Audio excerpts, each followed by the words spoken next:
All right. South Park, 1992. The whole city was on fire. Good. Song-woo sat in his car and smoked. He promised Honey he'd quit, but she was 11. She didn't make the rules. Her teacher told her to say no to cigarettes. That was fine, great even. Of course kids shouldn't be smoking. But he was the adult, and he wasn't about to rearrange his life just because his daughter asked. The sky crackled, thick and burning. Night was here, the sun gone down. The sun couldn't see the stars. He couldn't even find the moon. Only the bright colors of arson dropped in the great bowl of smoke and ash. It was really something. Sang-woo was born after the Korean War and just late enough to avoid the Vietnam War too, where his older cousins fought with the South Korean military, committing war crimes, fathering war babies for all anyone knew. People said South Central was a war zone. The men at church who avoided war like him, them and their fearful wives, it was true. He got scared once in a while, but his customers knew him and his days were spent selling liquor and groceries, taking cash, counting out change. He kept the gun behind the register because it was stupid not to. But war? No, this place was something, but it wasn't a war zone. At least not until now. 2 blocks down Avalon, you could see Mary Yu's hamburger stand on fire. That was a shame. Mary was a nice woman. Ugly and quiet, but nice. Maybe black people saw an ugly, quiet Korean woman and thought she was rude and racist. Or maybe they just lit the place up because they were mad and it was there.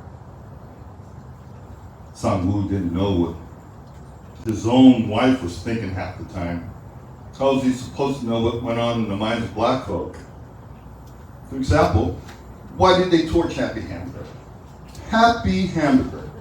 Poor, flat-faced, unsmiling Mary, and leave South Park Liquor alone.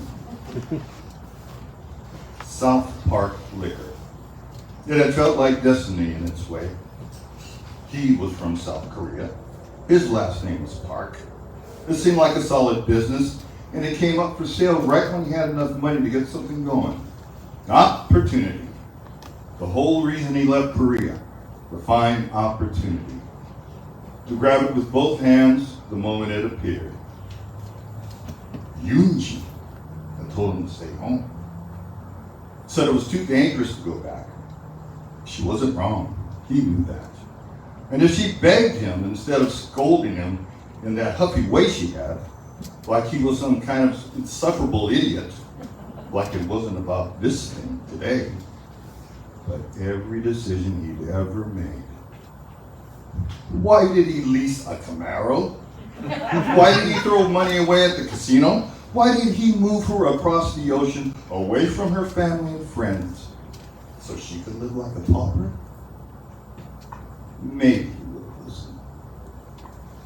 He closed the store yesterday early, after the verdict came down, and stayed away for over 24 hours, watching the riot unfold on TV.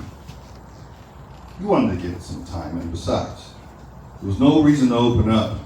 All his paying customers would be waiting out the chaos at home. That's what he thought anyway. But there was Anthony, right in front of the closed doors, facing the street like a palace guard. He was a fat man, the kind of fat where his pants fell down, but not on purpose like the young guys.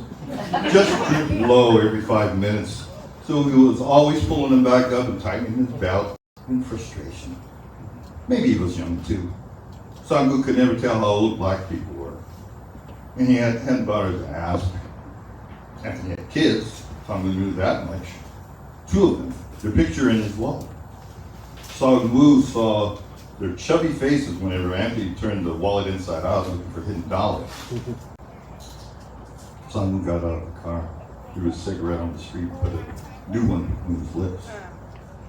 Anthony nodded like he'd been expecting it. Crazy, huh? Sang-woo walked over to Anthony and lit the cigarette. Took a drag, filling his lungs with smoke, with bitter, sooty air. He shook another cigarette loose from the pack and offered it to Anthony. What you doing here? He said, yes. Anthony took it with a grin. Came down to check on your place, he said. Can't have my luck burned down. Sang-woo shook his head. He was moved. He couldn't help it, even if he knew Anthony meant exactly what he said. Anthony was a gambler like Sang-woo. The most superstitious kind of man. They weren't friends. Sang-woo wasn't friends with his customers. It wasn't like that, and he did pretend. But they did scratchers together every time Anthony came in, sometimes 4 or 5 times a week. Ever since Anthony hit it big last July, he won $5,000, the biggest score in the history of South Park liquor. And neither man could believe there wasn't more coming. It was the same mistake, he realized now. The same one that defined Sang-woo's entire American existence. The notion that this South Park Shibal-seki liquor was some kind of golden goose, place of good fortune, not a shithole money pit where his dreams came to die. He looked at it now, the store, his life's work. Its shabby pink walls inappropriately cheerful, surrounded by so much destruction. He thought of a pretty Vietnamese blackjack dealer at Commerce, her nails long shell pink, as she tapped the felt, shaking her head, then raked in another stack of Sang-woo's chips. He hated this place. He hated that it was supposed to make him proud. All his toil and sacrifice so his kids could have good lives. So they could go to school in America and tell them to stop smoking. He worked hard. And they worked hard. He could pay for them to go to college. It was a good bet. American college. Positive, expected value. But the return wouldn't come to Sang-woo. That was for Hana, or Eric. He and Yoonji would take care of themselves with what they had left, but the work was hard. And after 8 years of running the store, he had worse than nothing to show for it. Somewhere nearby, he heard sirens. He wondered if they were going to Happy Hamburger or another fire. Sang-woo saw one raging on his way here, and at least a dozen buildings that had burned overnight. He asked, "You think you're lucky, Anthony?" The big man shrugged.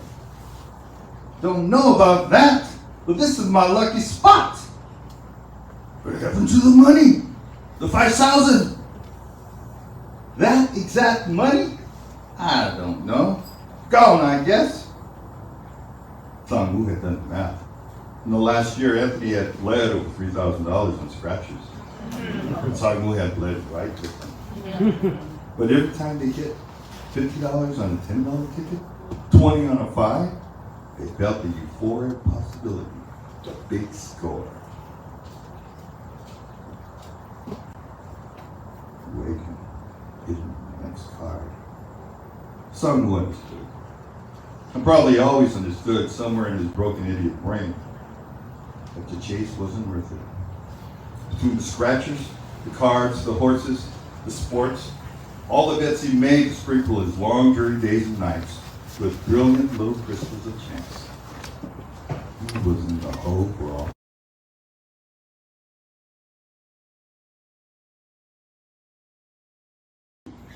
With a hard kick to the middle frame of the doorway, the glass rattled.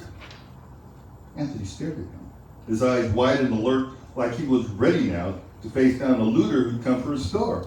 "What'd you do that for, Sang?" "It's no good, Anthony," said Sang-woo, kicking it again. "You say it's good luck?" "No, it's bad luck. For me, for you. You know what my wife said? What? She said, when you gamble, I love bad luck, even good luck. He shouted at her to mind her own business, even broke plates, but it stuck with him. The way things did when they came spitting out of her mouth. Forget luck! Fuck luck! I've got something better. Anthony laughed. Yeah, what's that? Some lit another cigarette and watched the flames rising from Happy Abigail. A fire engine in sight. A sure winner, he said. $280,000. It was more money than he'd ever had in his life. With $280,000, he could pay back his creditors, open another business in the valley this time, somewhere safe. And who knows, maybe have some left over, enough to put aside for the kids or to play the stock market. No use letting it sit in some low-yield bank account when it could grow with some careful investing. Maybe double, triple, by the time Hana went to college. Song never felt better than he did after the fire. South Park liquor turned into a crumpled skeleton of metal and rubble and ash. It was all he could do to hide his glee. His winning ticket stashed away in his home desk drawer. Yoon-ji was livid. Of course she was. But what could Sang-woo have done? She'd warned him against going to the store at all. Now did she think he should have been there, armed and standing guard, night after night after night? She cried and wailed, lamenting the loss of their livelihood. And Sang-woo let her. Then he mentioned, as if he just remembered, the insurance policy he bought from Mike Coe. She stared at him agape. Mike Coe? That useless bastard? But even Junji came around when he showed her the policy from Pacific Marine and Fire. Signed, dated, everything in English. And the bottom line. In case of total loss caused by fire, $280,000 of coverage. It didn't stop her from pouting or worrying ceaselessly about the future. But she went back to washing his clothes and cooking and serving his meals without complaint. He knew that for once he had done something right. Except the month had passed with no word from Mike Coe. A man Sang-woo actually saw 2 or 3 times a week. He wasn't at church. He wasn't at his usual tables. Sang-woo looked every time he dipped into commerce, hoping to double some of his future payout money. Sang-woo called and called, left multiple voicemails on Mike's phone. He started getting that royal in his gut, the gambler's vertigo, the hope and nausea he felt watching the torturous turn of a make-or-break card pissed him off. This was not a gamble. Sang-woo had signed the papers. He even made the payments on time. He had the policy in his pocket. He'd already won.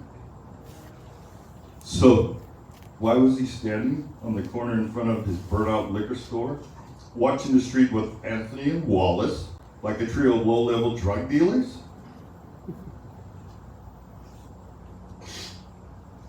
Wallace looked at his watch. You think he'll show? Sang-woo put out a cigarette, lit another, and wondered idly if Mike would be scared of Wallace. Anthony, he didn't bother wondering about. He would never count on anyone being scared of Anthony, only figured that both these jokers would be better than just the one. But Wallace? He looked young, not like a kid, but he could be 20, 25, prime gangbanger age. He was thin, maybe even skinny, but Mike was no Schwarzenegger. Mike was an insurance salesman. He sold policies to Korean merchants in South Central, but he found them at church, at birthday parties, not in the actual neighborhood. When Sang-woo named South Park Liquor as their meeting place, Mike asked if there were still National Guardsmen. Then he said he'd only drive down in the middle of the day. Sang-woo guessed that Mike rarely saw black people. Yeah, He'd be scared of Wallace. Maybe even of Anthony if you thought the big man might have a gun. He'll come, said something. He has a girlfriend. I met her at the casino. If you don't come, I told him, next voicemail, I leave for his wife. Anthony laughed into his face. Say, you savage! A minute later, Mike's forerunner drove cautiously down Appleton. Soglu made eye contact with Mike through the windshield and motioned him toward the carcass of the liquor store. Mike stopped the car at the intersection and rolled down the window, leaving a lane between the car and the corner. Soglu suppressed a smile. Mike was scared, all right. Greasy little weasel. Park the car! Soglu shouted at him in the corridor. I just want to talk, but you better talk to me. I'll park across the street, said Mike. We'll sit on that bench. Only us. What's he saying? Asked Anthony. He wants to talk alone. Who's there? Soglu gestured toward the bus stop on the other side of Babylon. You guys stay here. Watch us. Do the mad dog. Then, 5 minutes, you walk over. Mike parked his car. He got out of Soglu across the street. There were a few other people at the bus stop, but they all watched for the bus. They had 2 Korean men in mind. In every direction, Soglu could see broken windows, burned out buildings. But in some ways, it felt like things were going back to normal. The fires had stopped. The soldiers were gone. People left home. They walked the streets. They took the bus. Song was out on the bench next to Mike and pulled the policy out of his pocket. Remember this? Mike nodded. He looked tired and sheepish. Song could see his sunken eyes, his armpits sweat, the shape of a wife beater under his thin, rumpled shirt. Song unfolded the paper. It was creased and lit, but the print was clear. It's worth $280,000. Mike leaned over and glanced at the numbers. That much? Are you sure? Should know what it says. You sold it to me. South Central is so dangerous. Who knows what could happen? Protect your business. Think of your kids. Let me see it. Song set the paper down in his lap, jabbed the number with his middle finger. Who told us? $280,000. Are you telling me that isn't what it says? Are you telling me you lied? I didn't lie. The sweat stains on Mike's shirt had spread. It felt good to see him squirm after weeks of talking to his answering machine. But Song knew what that meant. Song was sure winner. His insurance and most responsible bet had been a gamble after all. Look around you, brother. You think you're the only one trying to get paid? Song Woo hadn't spoken to Mary Blue. He felt lucky he didn't want to catch bad luck from a sad sack, virtuous immigrant sucker like her. But maybe he was the sucker. Happy Hamburger was gone, but maybe Mary had insurance. And if she did, surely she had better sense than to buy it from Mike Shebal Sick Cole. What you think your job is? Selling pieces of paper? I paid. What did I pay for? Mike said nothing. Simon Wu grabbed him by the collar. I want to talk to your boss. Where's your office? We can go now. The office? It's not. Mike pushed Chang Wu's hand away. My boss doesn't work in LA. What you mean? Where does he work then? The company is in Antigua, okay? Antigua? What the fuck is that? The East Coast? It's in the Caribbean. The Caribbean. Pacific Marine and Fire wasn't even in America. It hit Simon Wu like a punch in the gut. You sold me cruise ship island insurance policy? You son of a fucking dog! You could hear Yoonji now, telling him he should have listened to her. Should have gotten insurance from a reputable place like the companies that advertise on TV. No. This was wasn't on him. Someone had called those places, had been told more or less that they didn't do business in South Central. The one quote he